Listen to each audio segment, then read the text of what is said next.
मेरे YouTube page एस्ट्रोनॉइज पर आपका स्वागत है। नमस्कार, मैं हूं नरेश कुमार। सबसे पहले उन दर्शकों का शुक्रिया जिन्होंने पेज को सब्सक्राइब किया है, पेज के वीडियोस को शेयर कर रहे हैं, लाइक कर रहे हैं और कमेंट कर रहे हैं और हमारी हौसला अफजाई कर रहे हैं।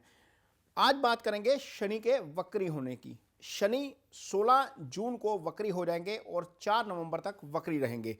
इस विषय पर आपको YouTube, Facebook के ऊपर ढेरों वीडियो देखने को मिलेंगे जहां पर आपको बताया जाएगा कि शनि वक्री हो गए हैं, शनि का ये परिणाम रहेगा, ये नेगेटिव असर रहेगा, ये पॉजिटिव असर रहेगा।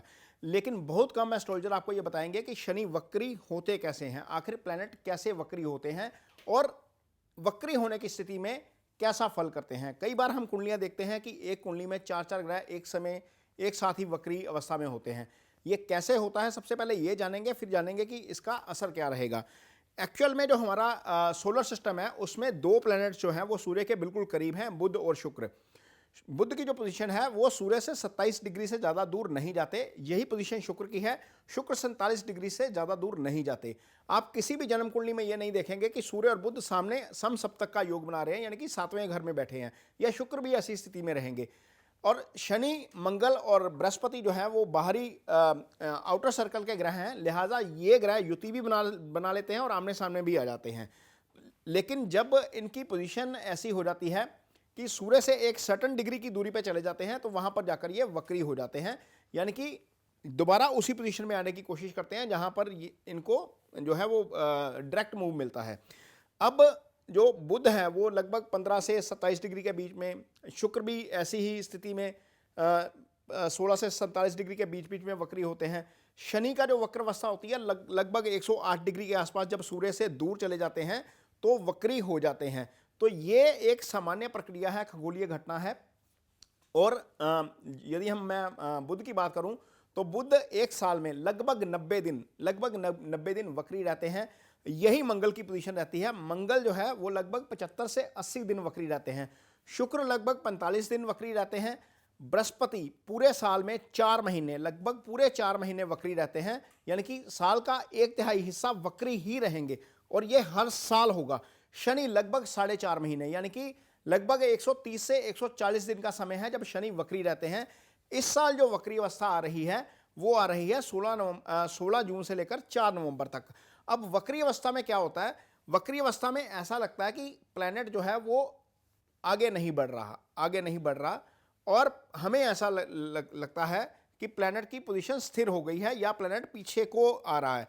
एक पोजीशन जैसे आप गाड़ी चला रहे हो और गाड़ी का हैंड ब्रेक लगा और आप उसको एक्सीलेटर दबाए जा रहे हो लेकिन वो आगे नहीं बढ़ रहा है, ऐसी स्थिति हमें प्लैनेट की लगनी शुरू हो जाती है। यानी कि जो वक्री अवस्था होती है उसमें प्लैनेट का चेष्टा बल बढ़ जाता है, यानी कि प्लैनेट मूव करने की कोशिश करता है। प्लैनेट उस स्थिति में अपने अच्छे या बुरे असर दोनों ही पूरी चेष्टा के साथ दिखाता है, क्योंकि चेष्टा बल बढ़ गया है। तो आप जब हम धरती पर बैठे हैं, हमारी जन्म कुंडली में उसका क्या असर होता है। जब 4-4 प्लैनेट हम देखते हैं कि एक कुंडली में वक्री हैं, एक समय ऐसा भी आता है जब 6 प्लैनेट वक्री हो जाते हैं। मैं यूरेनस और प्लूटो की भी बात कर रहा हूं, ये भी वक्री होते हैं। लेकिन एक समय में मान लीजिए कोई कुंडली है, उसमें बुध भी वक्री हो सकते हैं, शनि भी वक्री हो सकते हैं, मंगल भी और गुरु भी, ये सारे ही वक्री हो सकते हैं एक ही कुंडली में। क्योंकि कई बार ऐसी पोजीशन आती है जब सूर्य से सर्टेन दूरी हो जाती है और यह नॉर्मली होता है जून से दिसंबर के मध्य में ये जो पोजीशन आती है। तो ऐसी पोजीशन में वक्री जब प्लैनेट हो जाते हैं तो आपके ऊपर उस समय ज़्यादा असर करते हैं जब वो दोबारा ट्रांजिट में वक्री होते हैं, यानी कि वो जो गोचर में जब ज़्यादा वक्री हो जाते हैं तो फिर आपके ऊपर उसका ज़्यादा असर देखने को मिलता है, क्योंकि वो अपने बुरे या अच्छे दोनों तरह के काम करने की चेष्टा जो है उनकी बढ़ जाती है। अब बात करेंगे कि तुला राशि के ऊपर इसका क्या असर होगा। तुला राशि जो है उसके लिए शनि योगा कारक ग्रह हैं, सबसे पहली बात। हालांकि तुला राशि वाले बहुत परेशान रहे हैं पहले। सबसे पहले तो तुला राशि के जातक 17 जनवरी तक शनि की ढैया से परेशान रहे। हो सकता है सारे ना परेशान रहे हों, लेकिन बहुत ज़्यादा जो जातक हैं वो परेशान रहे। इसी बीच में केतु भी अभी परेशान कर रहा है। शनि की ढैया 17 जनवरी को खत्म हो गई, लेकिन ढैया के बाद उन्हें कष्टों से मुक्ति नहीं मिली। कारण यह है कि केतु अभी भी सिर के ऊपर बैठे हैं।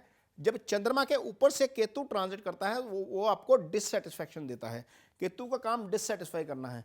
तो ये डिससेटिस्फैक्शन तब हटेगी जब 30 अक्टूबर को केतु का ट्रांजिट जो है वो कन्या राशि में हो जाएगा, यानी कि तुला से उल्टा मूव करके, क्योंकि ये वक्री रहते हैं हमेशा राहु और केतु, और तुला राशि से आगे मूव करके कन्या में जाएंगे तो ये डिससेटिस्फैक्शन तब मिटेगी। अदरवाइज इसका क्या असर होगा, ये जो शनि वक्र अवस्था में जा रहे हैं, यदि आपकी कुंडली में शनि की महादशा चल रही है इस समय और शनि आपकी कुंडली में वक्री है, तो यकीन जानिए चौथे और पांचवें घर के बहुत अच्छे फल करेंगे शनिदेव आपके लिए। अब चौथे भाव से क्या आता है, चौथा भाव आपका सुख स्थान है, चौथा भाव आपकी मदर का भाव है। चौथे भाव से आपकी प्रॉपर्टी, आपकी रियल एस्टेट, आपकी गाड़ी, आपका पीस ऑफ माइंड चौथे भाव से आता है। यदि तुला राशि के जातकों के लिए कुंडली में महादशा शनि की चल रही है या अंतरदशा इस समय शनि की चल रही है और कुंडली में शनि वक्री भी है, तो आप इस अवधि में यानी कि 16 जून से लेकर 4 नवंबर की अवधि में प्लॉट खरीदने का प्लान भी बना सकते हैं, घर खरीदने का प्लान भी बना सकते हैं और गाड़ी खरीदने का प्लान भी बना सकते हैं। आपकी मदर की सेहत को लेकर भी आपको अच्छी खबर मिल सकती है, यानी कि यदि सेहत को लेकर कोई दिक्कत चल रही है तो वहाँ पर आपको जो है वो राहत मिल सकती है। यदि आप पॉलिटिक्स में हैं तो चौथा भाव जो होता है वो होता है पब्लिक परसेप्शन का। पॉलिटिक्स में नहीं भी है, आपके प्रति धारणा जो है वो अच्छी बननी शुरू हो जाएगी लोगों में। तो ये फल जो है वो शनि के वक्री होने का मिलेगा तुला राशि के जातकों को। अब तुला राशि के जातकों के लिए शनि की एक राशि, मकर राशि तो केंद्र स्थान में आ गई चौथे भाव में, शनि की एक राशि पंचम स्थान में होती है। पंचम स्थान त्रिकोण का भाव है, कुंभ राशि वहां पर होती है। तो पंचम स्थान के फल भी शनि करने की चेष्टा करेंगे पूरी तरह से। अब पंचम स्थान से क्या आता है, पंचम स्थान आपका सुत भाव होता है, यानी कि संतान का भाव वही होता है। पंचम भाव से आपकी हायर एजुकेशन आती है, पंचम भाव से आपका स्टेट ऑफ माइंड आता है, पंचम भाव से इजी गेन्स आते हैं लाइफ में। जितने भी इजी गेन्स आपको मिलते हैं, कोई चीज़ कोई काम किया उसका इमीडिएटली इंस्टेंट रिजल्ट आ गया, वो पंचम भाव से ही आएगा आपको, क्योंकि वो त्रिकोण का भाव है और पंचम भाव से ही आपका रिलेशनशिप भी आता है। यदि आप सिंगल है तो रिलेशनशिप भी पंचम भाव से आता है। तो शनि इस अवधि में 16 जून से लेकर 4 नवंबर तक की अवधि में पूरी चेष्टा करेंगे कि पंचम भाव से संबंधित फल भी आपको उसी तरीके से मिले। तो ये स्थिति जो है वो, हालांकि शनि का गोचर इस समय पंचम हो रहा है, वो गोचर शुभ नहीं होता, लेकिन चूंकि प्लैनेट वक्री है, प्लैनेट में चेष्टा बल बढ़ा हुआ है और दशा यदि शनि की चल रही है तो निश्चित तौर पर आपको ये फल देखने को मिलेंगे।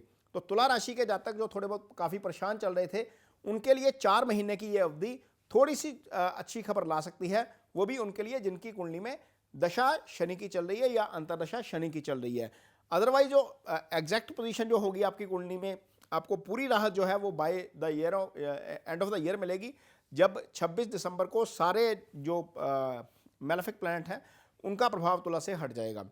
ये वीडियो आपको कैसा लगा, इस पर कमेंट बॉक्स में अपनी राय जरूर दीजिए। यदि ये वीडियो अच्छा लगे तो इसे शेयर जरूर करिए, कमेंट जरूर करिए, पेज को सब्सक्राइब जरूर करिए। इसके साथ ही मुझे दीजिए इजाजत।